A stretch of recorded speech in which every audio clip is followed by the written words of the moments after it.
Hello, DawgNation, and welcome back to DawgNation at Large. I am Kaylee Mansell with DawgNation insider Connor Riley, who I would like to brag on for just a minute because Connor hiked the Grand Canyon last weekend. Connor, was it more difficult to hike the Grand Canyon or watch Randy Moss trying to roast Tom Brady? I mean, I didn't watch the roast, but 44 miles rim to rim to rim over 2 days, camped overnight on the North Rim. Really cool experience. Glad I got to do it. Can't say it's for everyone because it was physically daunting, 70-degree temperature changes, but all in all, a great time, much like I'm sure Tom Brady and company had at their roast. So you call yourself a Patriots fan, but you did not watch the roast of Tom Brady? Well, see, Kaylee, the Grand Canyon is in Arizona, and I live in Atlanta, and so we were flying back on Sunday night, which is when the roast took place. And then I do very many things here at DawgNation, and thus have not had the time to sit down and watch an entire 3-hour roast when many of the jokes are already on social media. Well, it is on Netflix. I recommend that you go watch it, considering you refer to yourself as a Patriots fan. But speaking of roast, we're going to do something new later in the show where Connor and I are going to take some jabs at college football's biggest personalities. And with that said, this is our still new show, DawgNation at Large. It's the show for the new breed of Georgia Bulldog fan. This is DawgNation at Large with DawgNation insiders Connor Riley and Kaylee Mansell. All right, DawgNation. This is DawgNation at Large, a show where anything goes, and I think you guys are going to see that later in the show. But here's what we've got in store for you today. This is our DawgNation at Large rundown. Coach Kirby Smart just got a major contract extension, is now the highest paid football coach. So by the time the contract is over, is Kirby Smart still going to be the head coach of UGA football?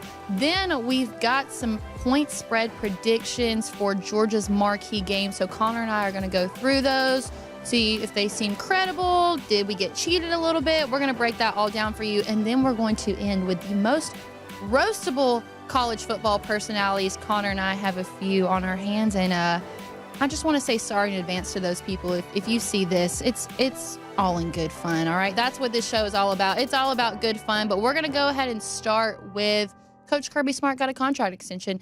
Another 2 years, ends in 2033 for an annual salary of $13 million. Connor, I could think of a lot of things I could do with $13 million, but I think we can all agree that Kirby is very deserving of this contract extension, and this is what he had to say about it. He said, look at the coaches over the years that paved the way. Bobby Bowden, Mickey Andrews, Joe Kynes, all the guys that helped shape my career and how hard they worked and what they did. Never would have thought it would have happened. First off, Kirby is obviously, he's not a me guy. He's a we guy. I love that he called out his predecessors before him. But Connor, I think it's safe to say that with Kirby now being the highest paid coach, he fits in that category with everybody that he called out. And it's crazy to think that he can now be classified as one of the greats, like the ones that he called out. Yeah, he's got as many national championships as Bobby Bowden does, more than Steve Spurrier does. Truly a great coach. I think right now we all sort of see him in the middle of his long run. I don't think he's going to be a guy like, say, a Bobby Bowden or a Joe Paterno who retires at the school at the old age, essentially dies in the job. Bear Bryant famously passing away, I think 6 months after he coached his last game at Alabama. I think this is a guy who understands that the road does come to an end at some point, but right now we're in the middle of it.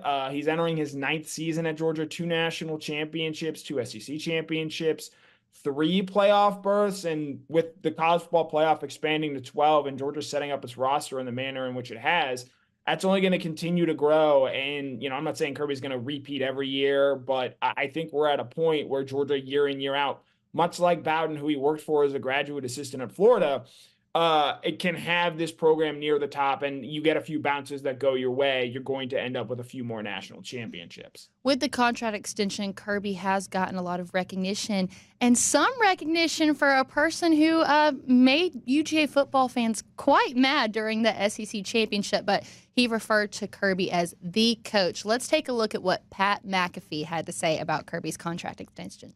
It is a old school feel down there in Athens, and I love that Kirby's getting rewarded, and I think this is good for the future of college football as a whole, that one of the – Saban's retired. Yeah. Yep. Oh, yeah. He is the The coach. He's the guy, yeah. In college football is just locked down for 10 years at the same spot. Now, will he be able to renegotiate in a few years after they win a few more? Yes. But them saying this is the guy, you deserve it, you earned it, is good for college ball. I'm happy for Kirby Smart. So I think what's interesting about what he says is he refers to it, it's good for college football, but the way I see it, it's great for Georgia fans everywhere, great for the program, but I don't think anybody else in college football would see it that way, knowing that Kirby Smart is going to be at Georgia for another 10 years.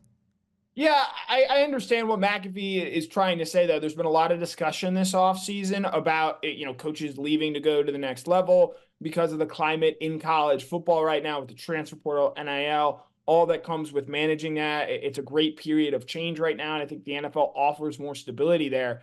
But when you have a guy like Kirby Smart who has never made any sort of awareness of his desire to go coach in the NFL. I think he likes being around young people. I think he likes interacting with high school coaches. It's a big reason why I've just never really considered this idea that he might go to the NFL one day. All that seriously, I think having him around, having him sort of be a leader in this sport moving forward, I think is welcome when you consider how prominent Nick Saban was in his time at Alabama and the sort of gravitas that he had with the sport.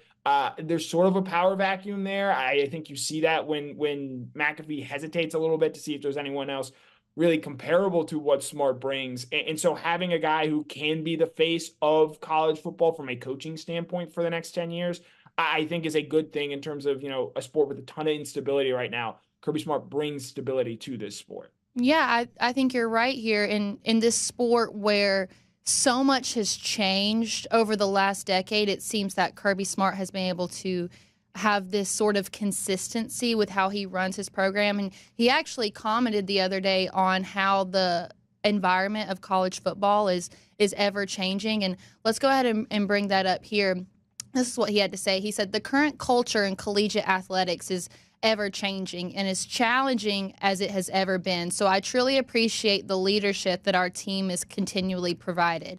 I have an immense pride for representing my alma mater and look forward to that relationship continuing for many years to come. All right, we're going to get back to when he says many years to come and decide, do we think that's the truth? But now, with the way that the climate is constantly changing, Kirby Smart becomes the highest paid coach. Does this make him the most important person in college football? And if he is that person, can this narrative around what college football is and how it's going to change, can his voice shape that?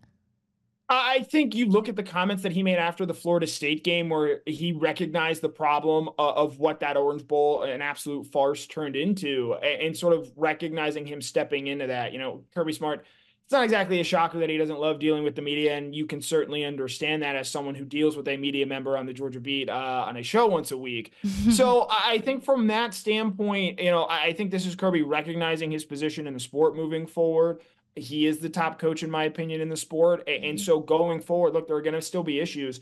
And while he can only do so much from his position as the Georgia head coach, I think he gives a voice to a lot of, a large amount of people. And quite frankly, I think fans do care going forward what Kirby Smart has to say on certain issues like the transfer portal, NIL, and whatever college football will look like in these years to come. So I think he's recognizing as he's moving into his 9th year now, he's not as young as he used to be. He's acknowledged that. He's much more established. He's clearly a veteran coach now. And I think going forward, he recognizes that this is how he's going to have to use his voice and use that power that he has accumulated in his time at the University of Georgia. I want to go back to what he said at the very end of that quote, and that's that he would be there for many years to come. However, he told Josh Pate of CBS Sports that he was already halfway done. So, Connor, to sum it all up, what are the odds that Kirby actually makes it to the end of his contract? Yeah, I think it'll be really interesting to see if he's ultimately able to do this. Look, Nick Saban was at Alabama for 17 years, and obviously he had stops at LSU, Michigan State, Toledo before that. In a modern era, Urban Meyer cycled in and out at Florida and Ohio State, was not around all that long. The shelf life for current coaches with the way the college football calendar is set up is just not that long. And so you could very well see if things don't change, if this current system continues and the NCAA or whoever is in charge of college football moving forward keeps it on this ridiculous calendar, you're going to see more and more coaches burning out and taking time away. I think the one thing that is going to be, to me, interesting and following, Kirby's youngest child, Andrew Smart, Absolutely. clearly has an interest in football. And you look around college football, a lot of these coaches actually end up having their kids either walk on or play for them. Dabo Swinney has his kids playing with him at Clemson. Ryan Day's son is a quarterback prospect in the 2027 class. I think Andrew Smart might in part be a key to this, because I think Kirby would absolutely love the ability to coach Andrew potentially one day down the line. He's obviously going to have to earn it. Kirby's not going to give him any breaks there. But I do think that Andrew Smart, the possibility of seeing him play high school football, seeing him potentially play college football looms large. You look at Will Muschamp and his involvement with this Georgia staff. Having Jackson Muschamp at UGA absolutely meant a lot to Will Muschamp and getting to coach him and getting to stick around after he had already been paid so much money from his time at South Carolina and Florida there. And now you see him taking time away to go sort of watch Jackson Muschamp or Whit Muschamp at Vanderbilt for the next couple of years. So I think, 10 years in normal circumstances, you would probably say no. It'd just be hard to do that. Mark Richt was at Georgia for 15 years. But I think if Andrew Smart develops into a college football player, his dad was a college football player, his mom was a college basketball player, and he ends up at a place like Georgia, I think it'll be very hard for Kirby to say, no, I don't want to, spend that kind of time with Andrew and have the ability to coach him up. I think this is a really interesting point you made. And I'm really glad that you brought it up, because I do think that Andrew will play a major factor in this. I want to say that he's in 6th grade at the moment, and not only is Andrew a phenomenal football player, but something a lot of people don't know is he is just as good, if not better, a baseball player. So there's a lot of ways that this could end up going, and I do think that he'll want to be there to support Andrew as much as he can, depending on however his journey goes. But another person that I think that might factor into this is also Kirby's wife, Mary Beth, who's been sitting on the sidelines supporting him for over a decade now. And at what point does Mary Beth say, okay, Kirby, it's time to retire, head off to the private island, let's really retire and have that time to spend together? So I do think that family might end up being the deciding factor in whether Kirby fills his contract or not. Yeah, so you're saying Mary Beth takes on like a Miss Terry type arc. She has not gotten there yet. Kirby does not mention her in the way that, say, Nick has mentioned Miss Terry over the years there. But 10 years is a long time. Maybe Mary Beth grows into that Miss Terry type role there. Hey, look, behind every great man is an even better woman. I cannot say enough good things about Mary Beth Spart, and you can see that in the way that Kirby portrays himself and how they've raised their children. But you mentioned something earlier, and that's where things go after this. I don't think that Kirby would want to be an NFL coach. It used to be back in the old days that you would go from being the coach to being the athletic director. I don't really see him doing that either. So if he does decide to step away from college football, do you think he's the kind of person that would say, okay, I'm done, it's over? Or could there be a potential next step for him? I could see Kirby maybe going and trying to be a high school coach. I firmly believe he loves and enjoys doing that. I think he loves being around young people, and there are just a lot less headaches that come with that, as opposed to being a head coach at a place like Georgia where you are under so much pressure. So I think he's a guy that wants to coach for a long time. Obviously, I think he'd be really good in TV, but I don't know what sort of his appetite is to do that at this point in time. Obviously, coaching is still his number one love. And, we'll see if maybe he does continue to follow in the Saban footsteps. Saban obviously working for ESPN this fall. I think high school coaching would maybe be his thing. I just think that this is a guy, while he may not, as he is referenced, retire at Georgia, I do see him being someone who coaches for the rest of his life. I think he truly does love that aspect of it. And that, more than anything, is what keeps him going. Yeah, and Kirby's dad was a longtime high school football coach, Sonny, so maybe he'll end up following in his dad's footsteps. I didn't think about that, but I could see him going back to that. If he wants to keep his love for coaching going, without all the major stress that comes from being a college football coach of his stature, that would be a great way to do it. And there's so much high school football talent in the state of Georgia that, I mean, his program would probably develop a lot of 4 stars and 5 stars that he could send out to other universities. But all this to say, Kirby getting that contract extension, it was well-deserved, and I'm glad that it's being recognized by other people of the media.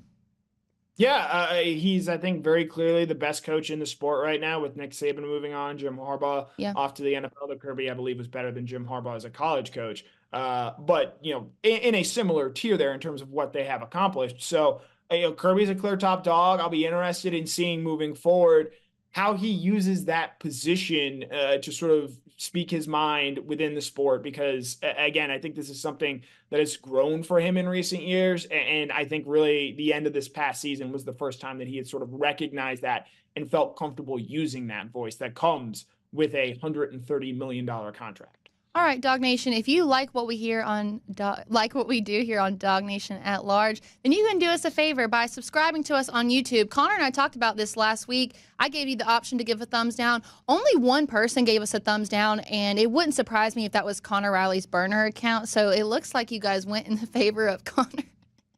First of all, I said no thumbs down. Second of all, ring the bell. They do it at UGA. Ring the bell, hit that subscribe button, give us the thumbs up. We're trying to grow here. We love what we are able to bring to you guys. Let's keep doing that every week. Stay away from the thumbs down. I don't like this negativity that Kaylee is bringing. This is not freedom. Is this count as freedom of speech? That's kind of how I view it. We're not a freedom of government clicks. body. Freedom of clicks? It's a common misconception about what the First Amendment is. Well, I would think if they've gotten to this far in our show and they're still watching, I imagine that they're going to give us a thumbs up. So, DawgNation, we appreciate you being here, and we would appreciate it if you would give us a subscribe on YouTube. With that, DraftKings put out their preseason predictions for point spreads for some of Georgia's marquee games. So let's go ahead and take a look at those, with the first one, of course, being Georgia's neutral site opener versus Clemson. UGA is a 13.5-point favorite. Now, keep this in mind. The last time that they played Clemson, neutral site in Charlotte, 2021, Clemson was a 2.5-point favorite. And this was also the last time that UGA was an underdog in point spreads. So much has changed, obviously, over the last 3 years, and it's crazy to think that Clemson just went from being a 2.5-point favorite to now being a 13.5-point underdog. Wow. It's crazy to think how 3 years can make such a large difference. Yeah, and quite frankly, I'm actually surprised this number comes in at 13.5. Yeah. It's an important number. It's a big number because obviously 14.5, 2 touchdowns. You sort of see that there with where the numbers are. I like this number for Georgia. Clemson, look, they have a lot of questions. Now they do bring back their offensive coordinator, bring back quarterback Cade Klubnik there, but I just think Georgia might be a different beast. And I think the fact that you get all offseason will gear up for this. Look, Georgia and Clemson still battle for a lot of recruits on the recruiting trail. Mm-hmm. David Sanders, chief among them. I think Kirby may use this game potentially to send a message there. You think back to that Oregon game in 2022 in Mercedes-Benz Stadium and how revved up that team was ready to go that day against a friendly face in Dan Lanning. I like Georgia a good bit here at minus 13.5. Yeah, I like the idea of Kirby not taking it easy on Dabo here just because they are in a recruiting battle for so many recruits at the time, especially on the offensive line. You bring up David Sanders Jr., who is the #1 top target on Jeff Santel's before the hedges list, and that guy has not moved.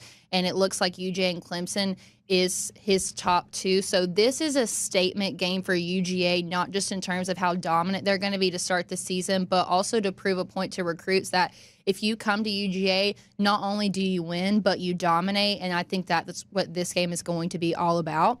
And now if you want to look at our next game, we have UGA versus Bama. At Bama, by the way, UGA is a 4.5-point favorite. Connor, is this line on the money, or do you think that it should have been favored more towards UGA or less? Yeah, I think that this is maybe the right zone for it. You can maybe see it getting down to 3.5. But I think there are just a lot of questions about what Alabama is going to be. And quite frankly, I don't know how much this is going to change between now and then. Alabama, they played Wisconsin 2 weeks before they played Georgia, but I think Kentucky's a better team than Wisconsin is. And so I just don't know how much we're going to learn about this Alabama team before that game, whereas Georgia, they're going on the road to Kentucky. They open against Clemson. We're going to know a good bit about them. It wouldn't surprise me if Georgia looks good in those 2 games and that number goes up because of that. But this is still a talented Alabama team for the most part, really good, really strong along the lines of scrimmage. And I think getting this game early in the season for Alabama may end up working in their favor as opposed to over the course of the year where so much newness there, not quite as deep as they were under past Nick Saban teams.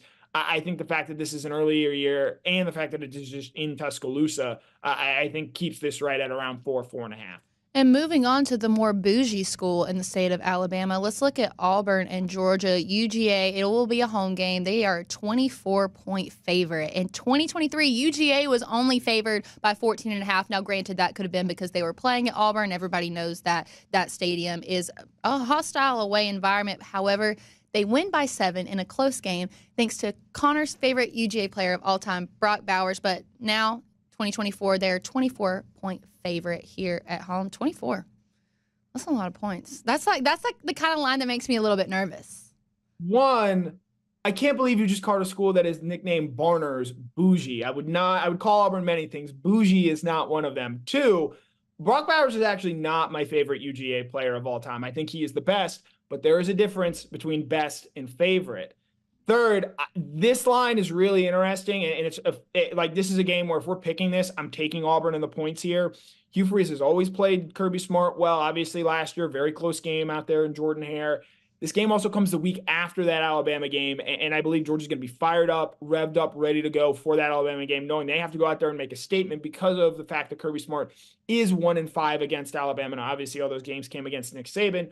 But it's just really hard to play that well multiple weeks in a row, and it is a rivalry game. And so I would not be surprised in the slightest if Hugh Freeze throws out some tricks out there, and this game, because of the fact of where it falls on the schedule, ends up being closer than we think. Let me explain myself for just 1 minute. I'm not saying that Auburn is bougie. I'm just saying that they're more bougie because when I think about Alabama, in my mind, they're hillbillies.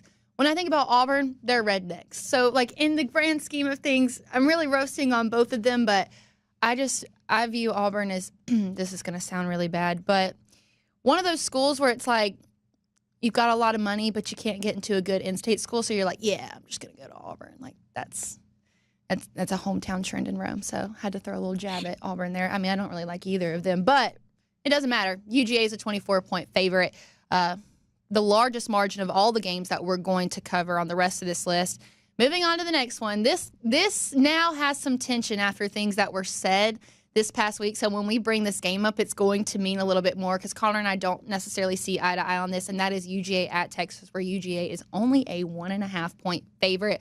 I think that UGA might go on to lose this game. Connor thinks that UGA is going to absolutely dominate this game. Does 1.5 feel fair when you think that Georgia's going to just like wipe the floor in 2024 with them? I mean, I don't think it's fair. I think this game should be probably closer to 3.5, maybe even 4. But you're clearly the one that has staked your reputation to this. You think Georgia's going to lose this game. You think 1.5 points is too many. You think that Georgia should be an underdog in this game. So I leave the floor to you, Miss Kaylee, as you sort of explain away why you think Texas is going to beat Georgia here. Yeah, I'm not going to lie. When you sent me this point spread, I was like, actually, this kind of works in my favor based on what I said last week. But I think similar to kind of what the Auburn game was last year, I do think with this team in particular, there has to be a game where you have to learn who you really are, and I don't think that's going to happen without a loss. And I think that I think there's going to be a lot of distraction around this Texas game, not just because of the hype around it, but also you guys know that Formula One is going to be in Austin at the time. I don't know how many UGA fans are going to be able to travel to this game. I think that Quinn Ewers is a quarterback that we don't talk about enough. I know that he lost a lot of talent around him, but Texas was also able to use the transfer portal.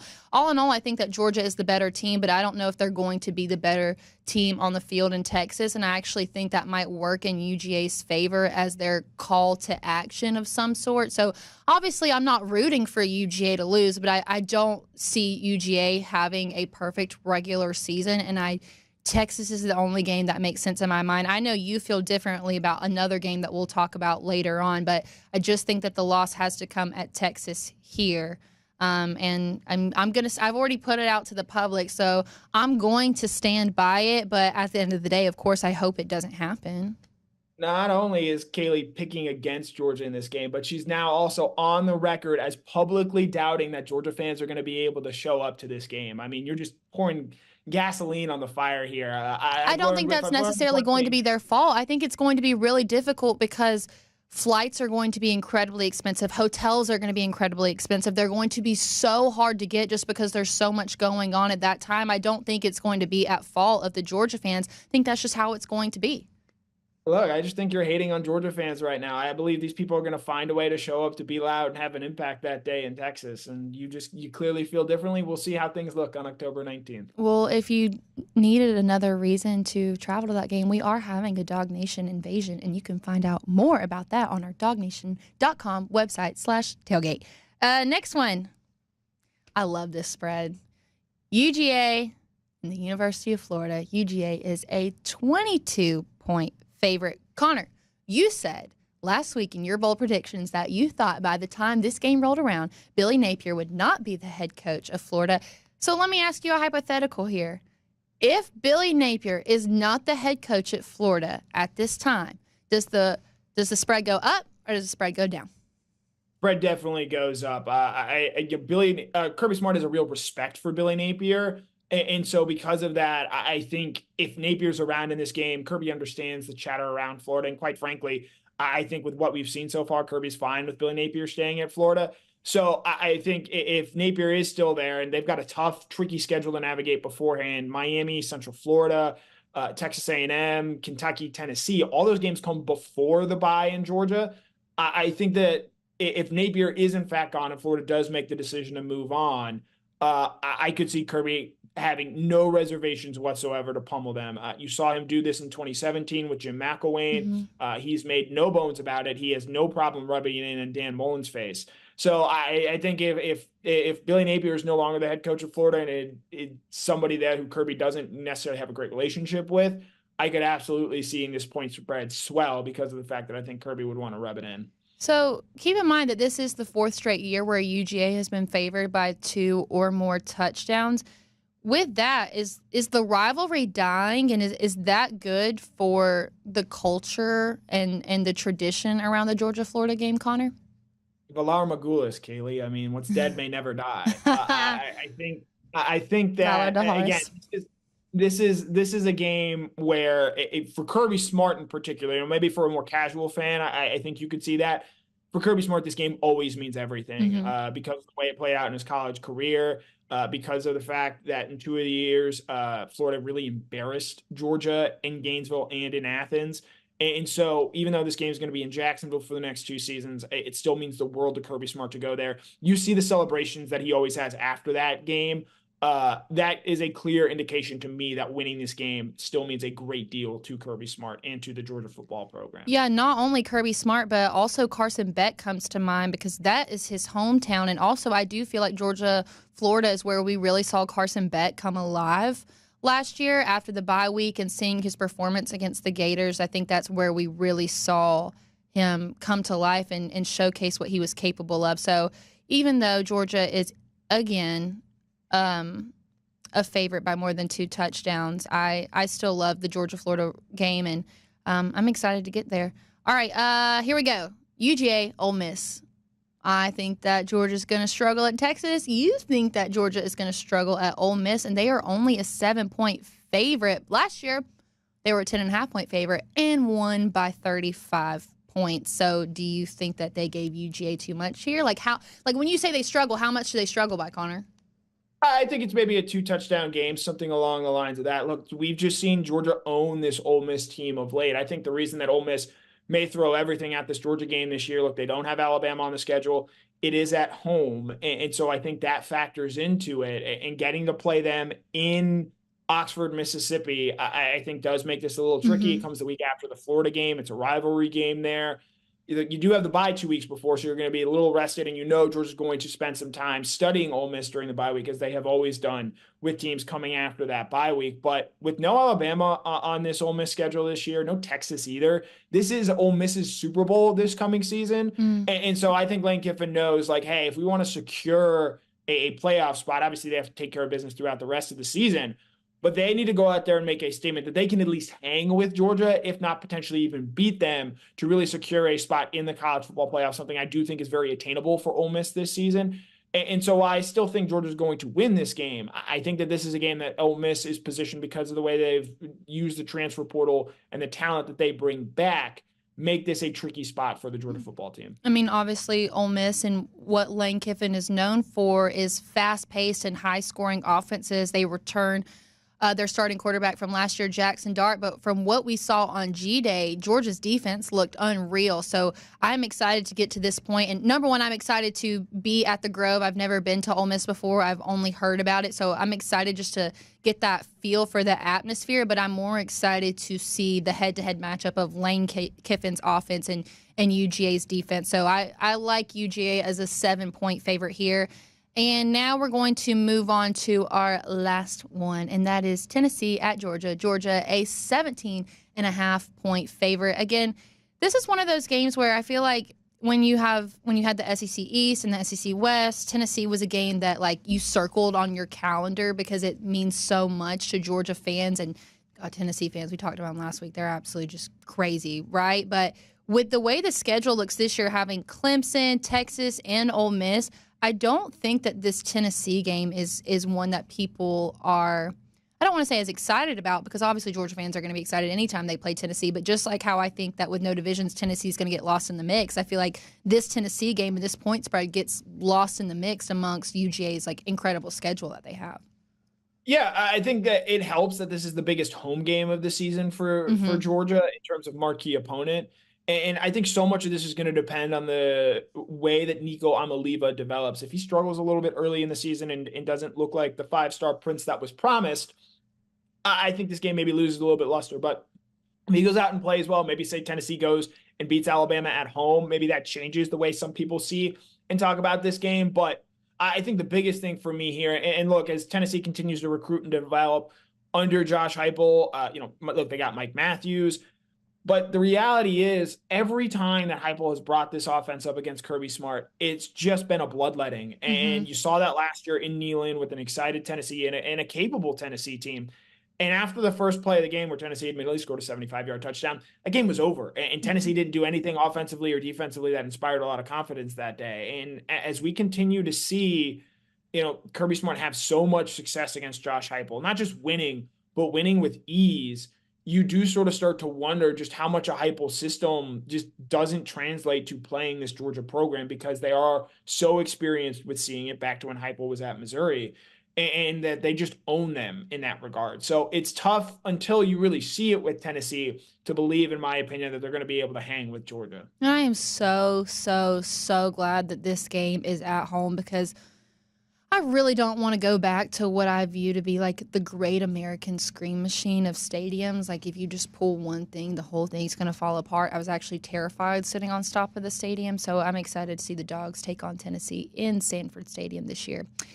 DawgNation, if you can't be a part of our Thursday night show, you can always take us on the road wherever you want to watch us.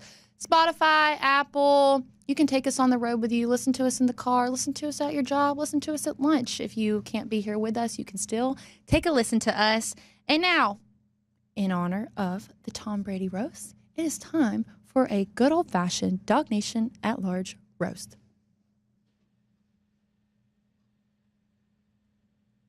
Hello.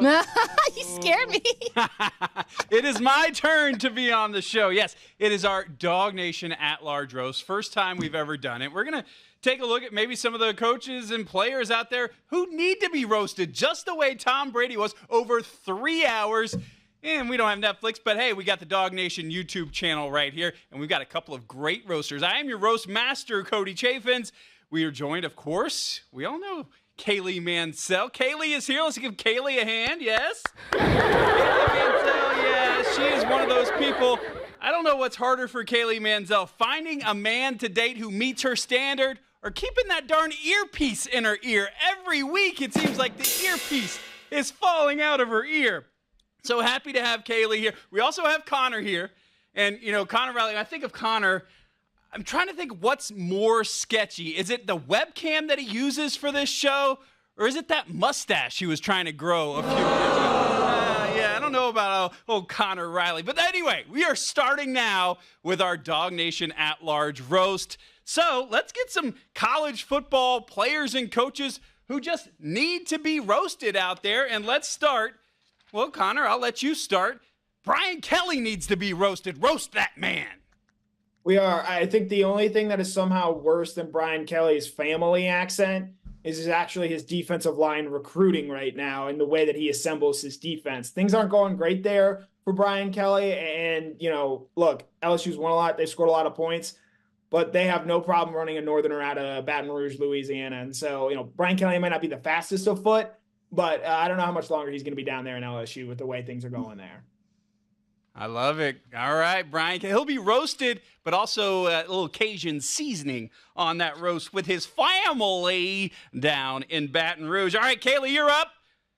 just start with a GOAT. Why don't you? Forget Tom Brady. He's not the GOAT. Let's go with Nick Saban. What you got? I mean, this guy, it's too easy at this point. And I think after Tom Brady, Nick Saban would be the next person to be roasted. I mean, so many people look up to him, which is something like I can't really understand because he's 5'6". Another thing too, like we talk about Kirby's only 48 years old. I mean, Nick Saban is like old, so I could see a lot of old jokes coming his way. Like, I don't know, Nick Saban still thinks that Apple is just a fruit and probably still watches cable TV. And I love it. I love it. Miss Terry's going to come after you. That's all right, I'm ready. Kaylee It's all good fun. She brought her roast game. We'll see if she gets to the Nikki Glazer status, but I'm impressed so far. All right. Apparently, Connor just had some problem with everybody named Kelly. So we got Brian Kelly. Now it's on to Chip Kelly? What you got? More like Chip Smelly. He leaves Los Angeles in ruin with the way things are going there at UCLA right before, goes out for a pack of cigarettes and comes back with a new family. All by one where he's kind of a little bit of a cuck, working under Ryan Day, just calling plays, not going to recruit, not really going to do much. Hey, look, coaching college football is hard, and I guess anytime you can choose to leave sunny Los Angeles for gray and cold Columbus, Ohio, I guess you just have to simply do it. I like that you did not go the easy route as we were showing the picture slide, or I saw some picture slideshows there. It didn't go any weight jokes, and as a couple of former offensive linemen, I do appreciate that you did not go that direction. Connor, we appreciate it. All right, it's time. Shedeur Sanders. Oh, too Roast easy. that man, Kaylee. I mean, just absolutely way too easy. Like, in my mind, we saw Kim Kardashian get booed at Tom Brady's roast. In my mind, Shedeur Sanders is the Kim Kardashian of college football, just like the absolute worst version of nepotism there is, and just shows that no amount of money or Bentley trucks or shiny things can buy you like a good personality, common sense, bowl game wins, touchdown passes, talent around you. Like, money doesn't mean a thing here. And I think even like Shedeur knows that he's not really that good. I mean, he just dropped his first single the other day. I think once he saw that Carson Beck was projected to go in front of him in the NL draft, he was like, oh crap, like I have to make a backup plan. And that's a real Kim K move. When you know you're not at the top anymore, you just start like expanding into other businesses. And so, I mean, even with this song, like that's just focus on football. Maybe if you stop focusing on your music and focus on football, you guys could actually might win more than 4 games. Whew, whew, whew. I tell you what, if his dad gets bored, he may comment on this YouTube. Hey, he would be another good one to do too. The roast of Deion He's Sanders. all about getting after you on the internet. So let's see if his angry Twitter fingers have something. All right, speaking of pretty boy quarterbacks, Connor, hit that Texas. Arch Manning's time. Let's go. Yeah, look, we're big into nepotism here on DawgNation at large. So, I feel kind of left out not having a famous family member. But, look, if Arch Manning, if his uncles weren't Peyton and Eli, you'd think he was playing lacrosse at a Connecticut prep school there, or destined for a career in finance. I think anytime this guy bends over, people are looking to anoint him as the new king. Let's beat out a guy named Dr. Quinn Ewers first, which seems like how long he's been in college football. But, look, Arch Manning's been praised as the greatest thing since sliced bread. I'd like to see him play a real SEC game first before anointing him. And let's point out, Peyton Manning couldn't beat Florida. I don't think Arch Manning's going to have a whole lot of success in the SEC either. Following in his footsteps in all the wrong ways in his time at Texas. Yeah, Arch Manning, he's too good for the NCAA football game. I'm sure he would not show up to this roast either. All right, let's close things out strong. He is our favorite punching bag who hangs out by Howard's Rock. Let's go Dabo Sweeney, Kaylee. I mean, the thing that kills me about Dabo is like his ability to excuse the fact that he can't keep up with this modern day era of college football on anything other than himself. Like, he's always talking about God's name, image, and likeness. And like, I know the big man upstairs is like, please, Dabo, I love you, but stop blaming it on me when it's literally just you that can't keep up with it. And another thing that he can't keep up with is the transfer portal. I mean, even Deshaun Watson found more girls to give him massages than Dabo's ever found players in the transfer portal. Coming in strong. I love it. All right. I think that's it. Is that it for our first ever Dog Nation? Yeah, we should probably just end it there. We got nothing else, Kaylee, right? Let me just make this clear before we bring this up. This is not a roast. This was a roast made by one of our commenters on our last week's show of Dog Nation at Large, who said that Cody has a striking resemblance to Dan Mullen, but I think there's only one way that we can see for ourselves. Let's take a look. I mean, come on. Obviously, Cody is way more handsome than Dan Mullen, is probably more talented as a coach, and probably has spent more time on the recruiting trail than Dan Mullen ever did. But I could kind of see it. Connor, do you see that? Yeah, sure, maybe Cody enjoys spending time around high schools, certainly more so than Dan Mullen does. But I thought all in all, we don't need to drag Cody through this. I don't want to be Kaylee butt kisser, but I think Cody is great at what he does and does not need to be besmirched by Dan Mullen slander. I don't see it, and that it's actually one of the meanest things anybody. Dan Mullen, of all people. Yeah, I mean, if anything, Cody looks a lot more like Ted Cruz. Oh, come on. Oh! It's the haircut. Doesn't he have a creepy beard now? I don't look like him. I don't pay attention to politics. I couldn't tell you. They're more. I don't know who's worse. I mean, you're better than all of them. I think if, you should be the one that's offended, not them, because obviously you are way better than they ever will be. And that is why you are the best MC and roast master on Dog Nation at Large. And we appreciate you being here. And speaking of appreciation, Dog Nation, as always, we appreciate you tuning into our show, Dog Nation at Large. And it is every single Thursday, so don't miss it. And even if you have to, again, you can check us out on Apple, Spotify, or wherever you like to listen to. But with that said, I'm Kaylee Mansell with Dog Nation insider Connor Riley, and we will see you right back here next Thursday at 7 o'clock.